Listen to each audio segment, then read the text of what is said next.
Hello everyone. CPWD ने latest जो instruction applicants के लिए दिए हैं कि आपका एप्लीकेशन जो है वो रिजेक्ट कर दिया जाएगा अगर आप इनमें से कोई गलतियां करते हैं, उसके बारे में डिस्कस करेंगे। तो वीडियो अच्छा लगे, इन्फॉर्मेशन अच्छी लगे तो वीडियो को लाइक ज़रूर कीजिए। तो सीपीडब्ल्यूडी ने कहा कि अगर सीपीडब्ल्यूडी को ऐसे एप्लीकेशन रिसीव होते हैं जिसमें क्या होगा, एनलिस्टमेंट फ़ीस जो पेमेंट होती है, अगर आप उसकी रिसिप्ट अपलोड नहीं करोगे सेल्फ अटेस्ट करके, तो वो एप्लीकेशन रिजेक्ट कर दिए जाएंगे। इसके अलावा अगर आप वर्क एक्सपीरियंस के बेसिस पर अप्लाई करने जा रहे हैं तो आपको एक एनेक्सर 3 सबमिट करना होता है। उस एनेक्सर 3 में को अगर जो है आप ऑनर से साइन नहीं करवाएंगे, ठीक है, ऑनर से साइन नहीं करवाएंगे तो वो भी जो है आपका एक्सेप्ट नहीं किया जाएगा। या फिर अगर आप उसको इनकम्प्लीट फिल कर देते हैं, यानी इनकम्प्लीट इन्फॉर्मेशन उसमें देते हैं एनेक्सर 3 में, तो भी आपका वो गलत हो जाएगा। अगर ऑनर की बात करेंगे तो ऑनर जो होता है वो होता है उस विभाग का executive engineer. Generally executive engineer ही ऑनर होता है। इसके अलावा एनेक्सर 3 को कैसे फिल करना है, इसके रिगार्डिंग जो है वो वीडियो मैंने अपलोड कर दी है, आप उसको जा कर के देख के वैसे ही कीजिए। आपका जो एनेक्सर 3 होगा वो गलत नहीं होगा। एनेक्सर 3 एक बहुत ही वाइटल डॉक्यूमेंट होता है। रीज़न क्या है उसका कि जब आप अप्लाई कर देते हैं वर्क एक्सपीरियंस के बेसिस पर और एनेक्सर 3 जो आप सबमिट करते हैं वो आपका एनेक्सर 3 सेम जहाँ पर आपने काम किया है, ठीक है, वहाँ के नियरेस्ट जो ऑफिस होगा सीपीडब्ल्यूडी का, उसके एग्जीक्यूटिव इंजीनियर को वो एनेक्सर 3 फॉरवर्ड कर दिया जाएगा सीपीडब्ल्यूडी के द्वारा आपके वर्क का इंस्पेक्शन करने के लिए, ठीक है। तो वो एग्जीक्यूटिव इंजीनियर जो है वो अपने ए के साथ जा करके आपके वर्क का इंस्पेक्शन करेगा और वो आपके वर्क की क्वालिटी को देखेगा कि कैसा आपने काम किया है, ठीक है। फिर वो जैसा भी आपने काम किया होगा उसके रिस्पेक्ट में वो ग्रेडिंग देगा, मार्क्स आपको देगा, ठीक है, और आपकी साइट की फ़ोटोज़ भी वो अपलोड करके भेजेगा।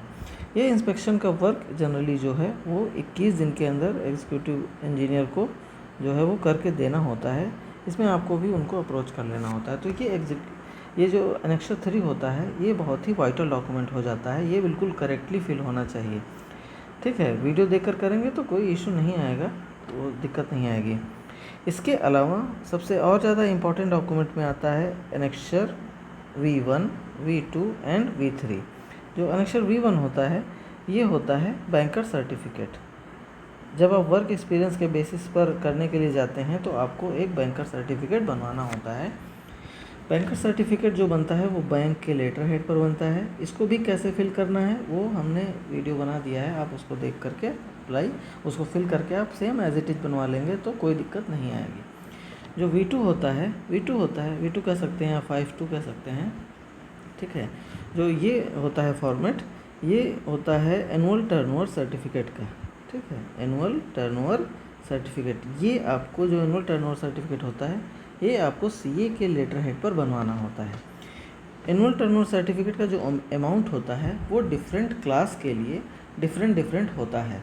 सपोज दैट अगर आप क्लास 5 के लिए रजिस्ट्रेशन करने जा रहे हैं वर्क एक्सपीरियंस के बेसिस पर, तो जो एनुअल टर्नओवर सर्टिफिकेट होगा वो बनेगा आपका 8 लाख का बनता है, ठीक है। इवन और जब आप क्लास 4 का रजिस्ट्रेशन करने जाएंगे वर्क एक्सपीरियंस के बेसिस पर तो आपका जो बनेगा वो 26 लाख का जो है बनवाना पड़ेगा आपको।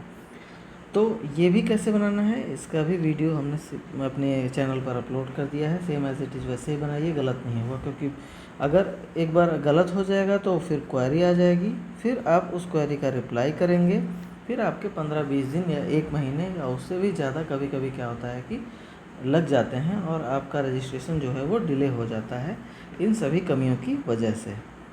अब अगर V3 की बात करेंगे या 5-3 की बात करेंगे तो ये जो होता है ये होता है आपका नेटवर्थ सर्टिफिकेट होता है। ये होता है आपका नेटवर्थ सर्टिफिकेट, ठीक है। तो जब आप क्लास 5, क्लास 4 या क्लास 3 के लिए रजिस्ट्रेशन करने के लिए जाते हैं वर्क एक्सपीरियंस के बेसिस पर, जो हम ये वर्क एक्सपीरियंस के बेसिस पर बोल रहे हैं ये इंपॉर्टेंट टर्म है, क्योंकि जो लोग डिग्री के बेसिस पर, डिग्री इन द सेंस यानी उन्होंने जो बीटेक किया है उसके बेसिस पर या फिर डिप्लोमा के बेसिस पर जब रजिस्ट्रेशन करने के लिए जाते हैं तो उनको ना तो एनेक्सर 3 सबमिट करना होता है, इवन और ना ही ये आपको ये एनेक्सर 5.1, 5.2, 5.3 उनमें से कोई भी सबमिट करने की ज़रूरत नहीं होती है। ये सारे एनेक्सर जो होते हैं वो केवल और केवल सबमिट करने होते हैं जब आप वर्क एक्सपीरियंस के बेसिस पर अप्लाई करने के लिए जाएंगे। वीडियो यह इसलिए सभी के लिए इम्पोर्टेंट हो जाती है क्योंकि जो लोग जिन लोगों ने अभी डिग्री या डिप्लोमा के बेसिस पर रजिस्ट्रेशन करवा लिया है, ठीक है, तो वो लोग जब 5 साल के बाद जो है अपना रीवैलिडेशन करवाने के लिए जाएंगे तो उनको जो है ज़रूरत पड़ेगा। तो ये इन्फॉर्मेशन अगर उनके पास नहीं रहेंगी तो फिर उनका एप्लीकेशन डिले हो जाएगा और प्रोसेस थोड़ा कॉम्प्लिकेटेड हो जाएगी, ठीक है। तो ये नेटवर्क सर्टिफिकेट भी आपको बनाना पड़ेगा। अलग अलग क्लास के लिए अलग अलग अमाउंट के ये banker certificate, annual turnover certificate और नेटवर्क सर्टिफिकेट जो हैं वो बनाए होते हैं। सबसे ज़्यादा ध्यान रखने की बात क्या होती है कि ये जो एनेक्सर 5.1, 5.2, 5.3 हैं, ये जो हैं जो CPWD ने फॉर्मेट दिया है उसी फॉर्मेट पर होने चाहिए। अब थोड़ा सा भी चेंज करेंगे आपका जो है वो क्या होगा, एक्सेप्ट नहीं किया जाएगा। इसके अलावा जो आप जो या फिर आप अगर आप नेटवर्क सर्टिफिकेट या एनुअल टर्नओवर सर्टिफिकेट बनाते हैं तो वो जो है अपडेटेड होना चाहिए इस वेबसाइट के ऊपर।